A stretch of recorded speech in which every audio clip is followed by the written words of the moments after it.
Bonjour. Bonjour. Excusez-moi de vous déranger. Mais je suis à la recherche de ma petite sœur Andrea, depuis un mois maintenant.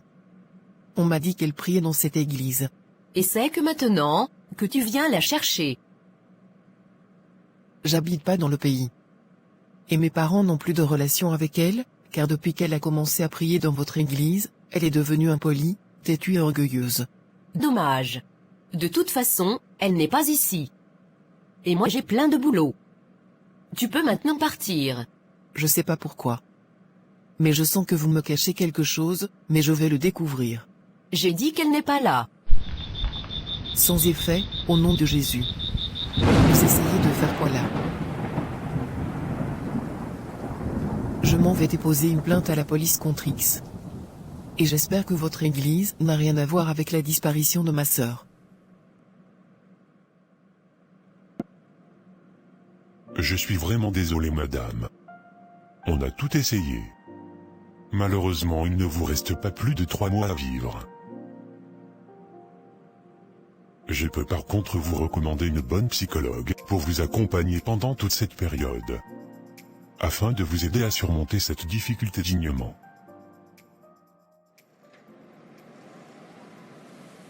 Bon Célia. Tu voulais me parler de quoi? J'ai un rendez-vous important là. J'ai pas le temps.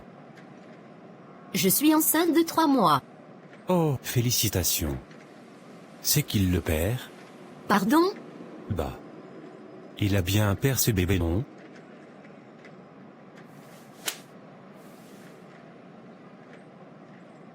T'es folle? Tu oses me demander c'est qui le père alors que c'est toi? Ah bon? Donc tu iras l'enlever dans combien de jours? Jamais. C'est un péché. Comme voler l'argent des offrandes. Ou comme forniquer avec les frères de l'église. De toute façon, tu as déjà l'habitude de pécher. Tu me montres enfin ton vrai visage. Oui bon. Règle-moi cette histoire. De toute façon. Toi et moi on ne s'est jamais vus, ni parlé. On se connaît pas. Au revoir. Bonjour madame, excusez-moi du retard. Christelle, c'est trop. Oui je sais madame, pardon. Je me suis encore réveillée en retard. Je crois que je vais convoquer ta mère. Car ça fait un moment que ça ne va plus là. Tu peux aller t'asseoir. Bonjour madame, je vous écoute. Oui bonjour. Je viens porter plainte contre X pour disparition inquiétante.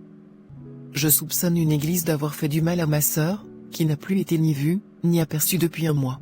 Avez-vous des preuves de ce que vous avancez? Non pas encore. Juste une intuition. Puis lorsque je suis allé là-bas pour poser des questions, une dame m'a mal reçu. Elle a même essayé de m'envoûter. De quelle église s'agit-il? L'église s'appelle la Déchirure des cieux. Mais je connais cette église. Ma femme m'a déjà emmené là-bas. On a même voulu lui racketter 500 € pour déchirer les cieux justement. Bon, vous allez mettre tout ceci sur papier. Et je mènerai cette enquête personnellement. Merci beaucoup monsieur. Et, toi? Je fais quoi ici? Tu es venu me menacer ce matin. Tu vas le regretter. Arrête-moi ça. Tu es vaincu. Tu sais pas que je suis la fille de Jésus? Tu as déjà été vaincu à la croix. Et tu ne peux rien contre moi au nom de Jésus.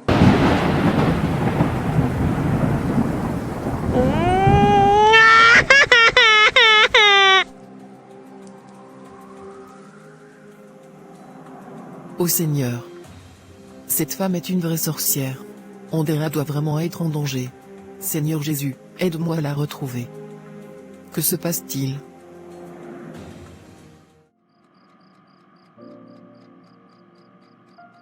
Bonsoir maman. Bonsoir Christelle. Tu fais quoi dans le noir? Rien, je réfléchis. Ah, d'accord. Comment s'est passée l'école? Bien. Tu seras juste convoqué demain soir par ma principale. Mais rien de grave. Comment vous ferez quand je ne serai plus là? Pourquoi tu dis ça, maman? Tu as encore de longues années devant toi. Monte dans ta chambre. On en reparlera plus tard. Oh frère Marco, bonjour, tu vas bien? Maman Déborah. Ça peut aller, et toi? Grâce au Seigneur, merci. Alors, et tes millions d'euros? Quel million d'euros? Bah, la prophétie de la semaine dernière. Tu devais devenir millionnaire normalement, après avoir déchiré les cieux avec le lourd chèque que tu avais fait au pasteur. Ne me parle plus jamais de ça. Ce sont tous des escrocs. J'ai vidé toutes mes économies. Plus de 10 000 euros, et tout ça pour rien. Je viens même de me faire renvoyer de mon travail. Ma fille avait bien raison. On reconnaît un arbre à ses fruits. Comment ça? Elle m'a averti de faire attention aux faux prophètes. Et j'ai moi-même médité ce passage biblique. Gardez-vous des faux prophètes. Ils viennent à vous en vêtements de brebis, mais au-dedans ce sont des loups ravisseurs. Vous les reconnaîtrez à leurs fruits. Cueille-t-on des raisins sur des épines, ou des figues sur des chardons? Tout bon arbre porte de bons fruits, mais le mauvais arbre porte de mauvais fruits. Un bon arbre ne peut porter de mauvais fruits, ni un mauvais arbre porter de bons fruits. Matthieu 7 versets 15 à 18. C'est vrai que la dernière fois que j'ai ouvert ma Bible remonte à plus d'1 an. Il est temps de se réveiller, mon frère.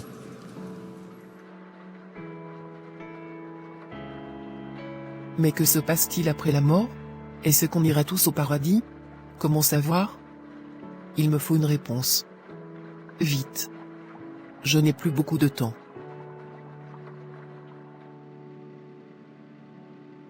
Le rendez-vous avec ma mère est dans 1 heure. Ça va chauffer dans le bureau de la principale.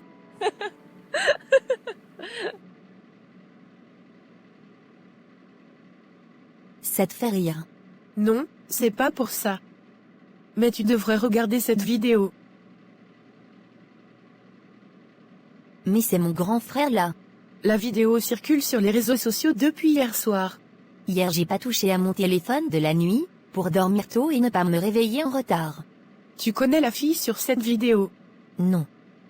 Mais mon frère est un coureur de jupons. Ça doit encore être l'une de ses conquêtes. Ma mère ne doit absolument pas tomber sur cette vidéo. J'ai suivi un direct où la fille disait qu'elle était une sœur de son église. Ah bon?